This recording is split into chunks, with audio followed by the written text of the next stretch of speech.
What's up mga idol? Si Stan, may revelasyon after manalo ng Hinebra sa Game 1. Pero bago mo sana ipagpatuloy ang panonood mo, ay huwag mong kalimutan na mag-subscribe bilang suporta sa aking YouTube channel. Maraming salamat idol. Isingit muna natin ang balita tungkol kay Scottie Thompson. Maraming fans kasi ang nagtatanong kung kamusta na nga ba siya. 3 beses kasi siyang nagkaroon ng problema sa naging Game 1 semis nila kontra sa SMB. Una ay ang mukha niya.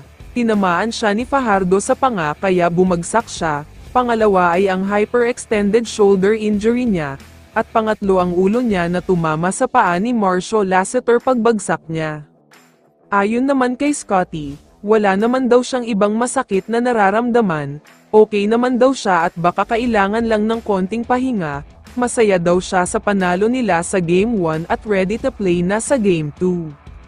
Sa kabilang balita naman, hindi na bago sa atin ang mga usap-usapan tungkol kay Christian Standhardinger.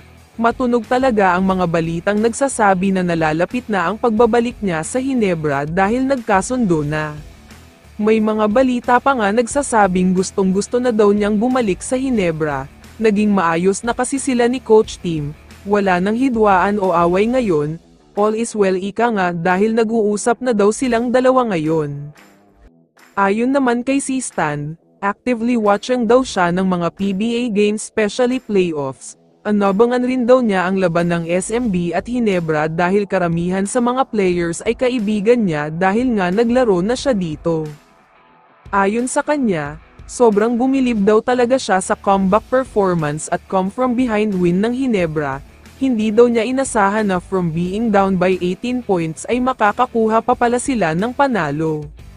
Pero at the same time, may part daw kay si Stan na alam na niyang may comeback attempt na gagawin ng Hinebra. Nakakabilib lang sa part na ginawa nila ito gamit ang second stringers tulad nina Nards Pinto at Raymond Aguilar. Kung si Stan nga daw ang tatanungin, kating-kati na daw talaga siyang maglaro uli ng sports na minamahal niya. Medyo nabakasyon kasi siya dahil simula noong umalis siya sa PBA ay hindi na siya nakakapag-basketball.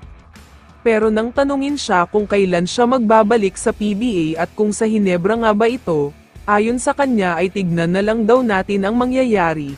Baka this semifinals o kaya naman ay finals ay bigla na lang siyang maglaro.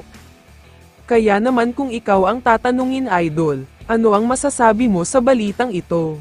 I-comment mo naman ang sagot mo sa tanong na ito. So dito na nagtatapos ang video na ito. Maraming salamat sa pagsuporta at panonood mga idol. Ingat at bye-bye.